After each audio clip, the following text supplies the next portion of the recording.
আমার মাথায় একটা হাদিস আসছে, সকাল থেকে ঘুরছে। সেটা হচ্ছে, দেখুন, বারা ইবনে আযিব রাদিয়াল্লাহু আনহু থেকে বর্ণিত হাদিসটা আসছে এবং হাদিসটা বিশুদ্ধ। এখান থেকে আমি মূল আলোচনা যাচ্ছি যে একদিন আনসার মানুষদের মধ্যে, আনসার কারা? আমাদের আনসার বাহিনী। আনসার কারা? যারা মুহাজির সাহাবীদেরকে আশ্রয় দিয়েছিল মদিনায়, তাদেরকে কি বলা হয়? আনসার। তাহলে শব্দটা সুন্দর না? তাহলে আমাদের বাহিনীর নামটাও সুন্দর। মাশাআল্লাহ। তো আনসার সাহাবীদের মধ্যে একজন ইন্তেকাল করেছেন, ইন্না লিল্লাহি ওয়া ইন্না ইলাইহি রাজিউন। এখন তাকে দাফন করা হচ্ছে, আর নবী সাল্লাল্লাহু আলাইহি ওয়াসাল্লাম কবরের পাশে চুপ করে বসে পড়লেন। তার বসা দেখা দেখি বাকি সাহাবীরাও তাকে ঘিরে গোল করে বসে পড়লেন। তারা বলছেন, আমরা এমন ভাবে এখানে বসেছিলাম যেন আমাদের মাথার উপরে পাখি এসে বসতে পারে। চুপচাপ, কোনো নড়াচড়া নাই। দেখেন, রাসূলের সাথে বসার সুন্নত দেখেন। কোরআন এবং হাদিসের মাহফিলে বসার কিন্তু সুন্নত আছে। এখানে বসে দুনিয়াবি এত গল্পগুজব করা যাবে না। এই মোবাইল টোবাইল হাবিজাবি নিয়ে এত ব্যস্ত থাকা যাবে না। দিলের কান দিয়ে শুনতে হবে, ঠিক আছে? আদব আছে, না হলে কথা আপনার উপর তাসির করবে না। তারা এমন ভাবে বসেছিলেন যেন মাথার উপরে পাখি বসতে পারে। সুবহানাল্লাহ। এবার নবী করিম সাল্লাল্লাহু আলাইহি ওয়াসাল্লাম বলছেন যে যখন মাইয়িতকে কবরে শোয়ানো হয় তখন সে তাকে দাফন করে যাওয়া ব্যক্তিদের হাঁটার খসখস আওয়াজ শুনতে পায়। এরপরে তাকে যখন শুইয়ে দেওয়া হয়, সে যদি মুমিন ব্যক্তি হয় তাহলে তার মাথার দিকে তার সালাত এসে দাঁড়িয়ে যায়। দুনিয়াতে আপনি যে নামাজগুলো পড়েছেন, আমি যে নামাজগুলো পড়ছি, এগুলো মাথার দিকে দাঁড়িয়ে যায়। ডান দিকে চলে আসে তার সওম, সওম মানে কি? রোজা। বাম দিকে চলে আসে যাকাত, যাকাত মানে কি? যাকাতের সাথে তো আমরা পরিচিত নই। আমরা ওই যে রাস্তাঘাটে যে দান খয়রাত গুলো উঠানো হয়, এগুলোর সাথে খুব পরিচিত, তাই না? কত টাকা, কত পয়সা, কি কি গান গড়ে আর টাকা কালেকশন করে না। তারপরে ডান দিকে কি? সওম। সওম মানে কি? রোজা। রমজান মাসে রোজা রাখি সবাই তো, মাশাআল্লাহ, আলহামদুলিল্লাহ। রমজান মাসে সওম রাখার পাশাপাশি বেশি বেশি নফল সওম রাখার ব্যাপারে অভ্যস্ত হওয়ার চেষ্টা করতে হবে। সবচেয়ে সেরা সওমগুলো হচ্ছে মাসের 3 দিন, আইয়ামে বীজের সওম, চাঁদের 13, 14 এবং 15 তারিখ। আর সপ্তাহে 2 দিন, সেটা হলো বৃহস্পতিবার এবং কি সোমবার। আল্লাহ পাক তৌফিক দান করুন, আমিন। এছাড়া আরাফার সওম আছে, আশুরার সওম আছে, ঠিক আছে? জিলহজ মাসের প্রথম 10 দিন রাখতে পারেন, ইত্যাদি। এবার বাম দিকে কি? যাকাত। যেটা বলছিলাম, যাকাতের সাথে আমরা খুব একটা পরিচিত নই, অথচ যাকাত একটা ফরজ ইবাদত। কেউ যদি নামাজ এবং যাকাতের মধ্যে পার্থক্য করে, সে ব্যক্তি কাফের হয়ে যাবে। কেউ যদি মনে করে নামাজ আমি মানি, যাকাত আমি মানি না, তাহলে কাফের হয়ে যাবে। নিসাব পরিমাণ সম্পদ হলে প্রত্যেক মুসলিমের উপর যাকাত ফরজ, ঠিক আছে? এবং এই যাকাতই হচ্ছে আপনার ইসলামিক অর্থনীতির মূল ভিত্তি। যাকাত হচ্ছে ইসলামিক অর্থনীতির কি? বাম দিকে মাইয়াতের থাকবে কি ভাই? যাকাত।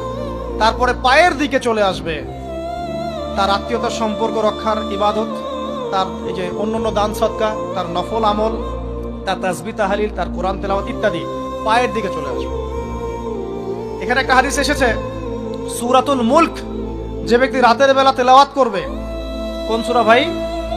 তাবারাকাল্লাযী বিয়াদিহিল মুলক ওয়া হুয়া আলা কুল্লি শাইইন কাদির। এই সূরা যে ব্যক্তি রাতের বেলা করে তেলাওয়াত করবে, ইনশাআল্লাহ সূরা মুলক কবরে তার সাথে থাকবে এবং কবর আযাব থেকে সূরা মুলক তাকে বাঁচাবে ইনশাআল্লাহ। আমি বুঝাচ্ছি যে কি অবস্থাটা হবে। এবার দুজন ফেরেশতা মাথার দিক থেকে আসবেন, আসতে চাইবেন, সালাত বলবে এখান দিয়ে আসা যাবে না, এদিক দিয়ে আসা যাবে না। ডান দিক দিয়ে আসতে চাইবেন, এদিক দিয়ে আসা যাবে না। বাম দিক দিয়ে আসতে চাইবেন, যাকাত বলবে এদিক দিয়ে আসা যাবে না। পায়ের দিক দিয়ে আসতে চাইবেন, আমলগুলো বলবে এদিক দিয়ে আসা যাবে না। তখন যাই হোক, তারা আসবেন। এটা কথা কি? এটা কথাটা হচ্ছে যে সালাতের গুরুত্ব, মানে সে সালাত আদায় করেছে, সে আমার হক আদায় করেছে, আমি তার পক্ষে আছি, এটা পক্ষে বোঝাচ্ছে। রোজা বলবে আমি ওর পক্ষে আছি, তাকে আপনি কোনো শাস্তি দিবেন না, আমি তার পক্ষে আছি। আপনারা দুজন তাকে শাস্তি দিবেন না, আমি যাকাত তার পক্ষে আছি, এটা পক্ষে থাকার কথা। তারপরেও তারা আসবেন, চোখগুলো হবে নীল এবং কালো বর্ণ, নীলাপ চোখের কালো। মুনকার নাকি উঠে বসিয়ে দেওয়া হবে। এবার তিনটা প্রশ্ন। প্রথমে প্রশ্ন হচ্ছে কি, মান রব্বুক, তোমার রবকে? তখন মুমিন বান্দা বুক ফুলিয়ে বলবে রব্বি আল্লাহ, আমার রবকে।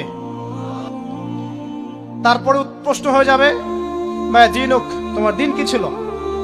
মুমিন বান্দা উত্তর দিবে কি, দিন ইয়াল ইসলাম, আমার দিন ছিল ইসলাম। এখানে শুনে রাখেন, পৃথিবীতে যারা ইসলামকে পরিপূর্ণ রূপে পালন করবে তারাই এই উত্তর দিতে পারবে ইনশাআল্লাহ।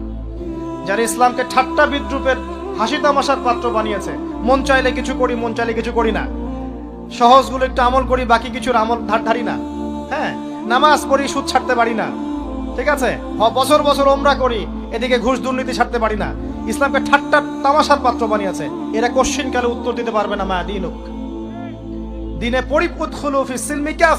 পরিপূর্ণরূপে ইসলামে প্রবেশ করতে বলেছেন আল্লাহ রাব্বুল আলামিন। যারা পরিপূর্ণরূপে ইসলামে প্রবেশ করবে এবং ইসলামের প্রতিটা মৌলিক বিধান মেনে চলবে, ইনশাআল্লাহ তারা এর উত্তর দিতে পারবে। এরপরে আসবে তৃতীয় প্রশ্ন। নবী সাল্লাল্লাহু আলাইহি ওয়াসাল্লামকে দেখানো হবে। যখন দেখানো হবে তখন সূর্য যখন ডুবে যায়, যে দৃশ্যটা আমরা দেখতে পারি না, ওই দৃশ্যটা ভেসে উঠবে এবং মুমিন বান্দা অস্থির হয়ে যাবে, বলবে আমাকে ছেড়ে দাও, আমি নামাজ পড়বো। সুবহানাল্লাহ। তার কারণ তার কাছে মনে হবে যে আসরের ওয়াক্ত হয়ে গেছে, আসরের ওয়াক্ত হয়ে গেছে, আসরের ওয়াক্ত চলে যাচ্ছে, আমাকে নামাজ পড়তে হবে। চিন্তা করেছেন?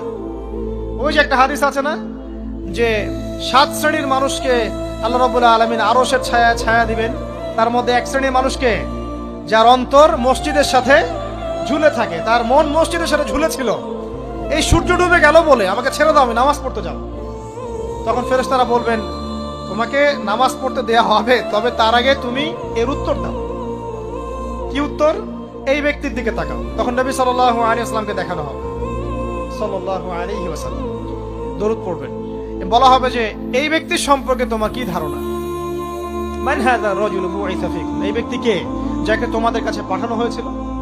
মুমিন ব্যক্তি নির্দ্বিধায় বলে দিবে যে তিনি হচ্ছেন আমার নবী মুহাম্মদুর রাসূলুল্লাহ সাল্লাল্লাহু আলাইহি ওয়াসাল্লাম। দেখুন, পৃথিবীতে যে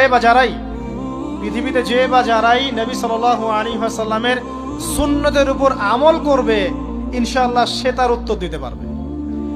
দুনিয়াতে যারা নবীর সুন্নতের 5 পয়সা পরোয়া করছে না, তার আদর্শের 5 পয়সা দাম দিচ্ছে না, তারা কোশ্চিন কালে উত্তর দিতে পারবে না।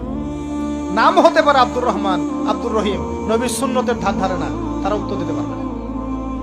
নবীর সুন্নতের গুরুত্ব কত গভীর, এটা আমাদেরকে এখান থেকে বুঝতে হবে। তাই প্রিয় যুবক ভাইরা, মুসলিম ভাইরা, আমাদের জীবনটাকে নবীর আদর্শ এবং সুন্নতে ঢেলে সাজাতে হবে। সকাল থেকে সন্ধ্যা পর্যন্ত প্রতিটা কাজ করব কার তরিকায়? রাসূলের তরিকায়। নামাজ পড়বো তার তরিকায়, রোজা, সিয়াম, হজ, যাকাত, আমল, মুআমালাত, আখলাক সব কার তরিকায়? নবী সাল্লাল্লাহু আলাইহি ওয়াসাল্লামের তরিকা অনুযায়ী ইনশাআল্লাহ। আল্লাহ পাক তৌফিক এনায়েত করুন, আমিন। এবার ফেরেশতা দুজন জিজ্ঞাসা করবেন অবাক হয়ে যে তুমি কিভাবে এটা জানলে, তুমি কিভাবে এই 3টা প্রশ্নের উত্তর দিতে পারলে? কারণ বেশিরভাগ মানুষ তো উত্তর দিতে পারবে না, বেশিরভাগ মানুষই এই উত্তর দিতে পারবে না। কারণ কিয়ামতের মাঠে 1999 জন মানুষ জাহান্নামে যাবে, নাউজুবিল্লাহ।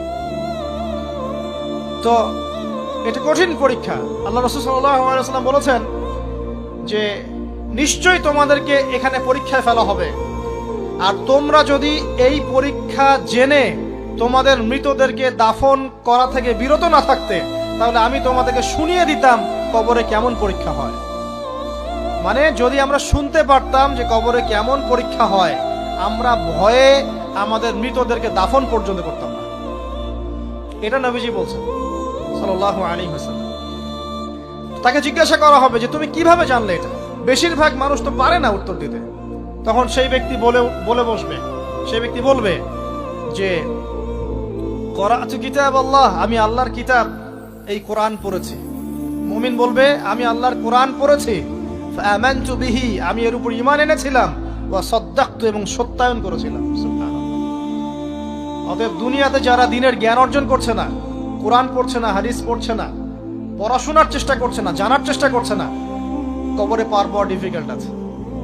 এটা একটা অন্যতম প্রশ্ন। আমরা কিন্তু মনে করি 3টা প্রশ্ন হচ্ছে, আসলে প্রশ্ন হচ্ছে কয়টা? 4টা। 3টার পরে আরো একটা এক্সট্রা। কিভাবে জানলে? তখন উত্তর দিচ্ছে, আমি আল্লাহর কিতাব পড়েছি, ঈমান এনেছি, সত্যায়ন করেছি। সুবহানাল্লাহ। নবী সাল্লাল্লাহু আলাইহি ওয়াসাল্লাম হাদিসের পরের অংশে বলছেন যে যখন কাফের বান্দাকে ওঠানো হবে, তখন ডানেও কিছু নাই, বামেও কিছু নাই, সামনে পিছনে কিচ্ছু নাই। মাথার দিক থেকে ফেরেশতারা চলে আসবেন, উঠিয়ে বসানো হবে, প্রশ্ন করা হবে, কে তোমার রব? একটাই উত্তর, লা আদরি, আমি জানি না। নাউযুবিল্লাহ। কি তোমার দিন? লা আদরি, আমি জানি না। এই যে আল্লাহর তো খবর নাই, আল্লাহ পাকের বিধান মেনে চলার কোনো খবরই নাই, পরোয়াই নাই। সে জানবে কিভাবে ইসলাম কি জিনিস? সে জানবে কিভাবে আল্লাহ কি জিনিস? ও তো আল্লাহকে চিনেই না। দিব্যি বলে বেড়াচ্ছে মহাবিশ্ব সৃষ্টি হয়েছে বিগ ব্যাং থেকে, আল্লাহ বলে কেউ নাই। মানুষ সৃষ্টি হয়েছে বান্দর থেকে। নাউযুবিল্লাহ। কিভাবে উত্তর দিবে? মান রব্বুক। 3 নাম্বার প্রশ্ন যখন করা হবে, এই ব্যক্তিকে দেখো দেখি, সে বলবে যে আমি জানি না এই ব্যক্তিকে, তবে শুনেছিলাম, মানুষের মুখে শুনেছিলাম, মানুষ যা বলতো আমি তাই বলতাম। মানে সে রাসূল সাল্লাল্লাহু আলাইহি ওয়াসাল্লামের নাম শুনেছিল হয়তোবা, কিন্তু তার সুন্নত বা আদর্শ কখনো মেনে চলে নাই, পারলো না। এবার জান্নাতি ব্যক্তি হলে কি হতো? ওই যে সূর্য ডুবছিল যেখানে, তার দৃষ্টির সীমা পর্যন্ত কবরকে প্রশস্ত করে দেয়া হতো, এবং জান্নাতের একটা দরজা তার কবরে খুলে দেয়া হতো। এটা কিভাবে করা হবে সেটা আল্লাহ পাক জানেন। এটার ব্যাখ্যা করার জ্ঞান আল্লাহ আমাদেরকে দেন নাই। যেই মানুষের ক্ষুদ্র জ্ঞানে মানুষ ব্যাকটেরিয়া ভাইরাস নিয়ে গবেষণা করতে হিমশিম খেয়ে যায়, সে মহাবিশ্বের স্রষ্টা নিয়ে কিভাবে গবেষণা করবে? আল্লাহ পাকের অসীম জ্ঞানের সামনে আমার জ্ঞান কি? খুবই ক্ষুদ্র। একটা হাদিসে এসেছে বুখারী শরীফের মধ্যে, যে একটা মহাসমুদ্রের মধ্যে যদি একটা পাখি 1 ফোঁটা পানি উঠিয়ে নিয়ে যায়, ওই 1 ফোঁটা পানি হচ্ছে মহাবিশ্বের জ্ঞান, আর বাকি পুরো মহাসাগর হচ্ছে আল্লাহ পাকের জ্ঞান। তো আমরা এই ক্ষুদ্র জ্ঞানের মানুষ হয়ে আল্লাহর জ্ঞানকে কেমন করে পেনিট্রেট করতে পারি? তো আল্লাহ পাক জান্নাতের দরজাগুলো খুলে দিবেন, একটা দরজা খুলে দিবেন, সেখান থেকে বাতাস আসবে, জান্নাতের নাজ নেয়ামত উপভোগ করতে থাকবে, এবং তার রূহটাকে সবুজ রঙের পাখির আকৃতিতে জান্নাতে রেখে দেওয়া হবে। ইল্লিন মানে ওখানে জান্নাতের নিয়ামত সে পাবে। এটাকে বলা হয় দারুল বারজাখ বা বারজাখের জীবন।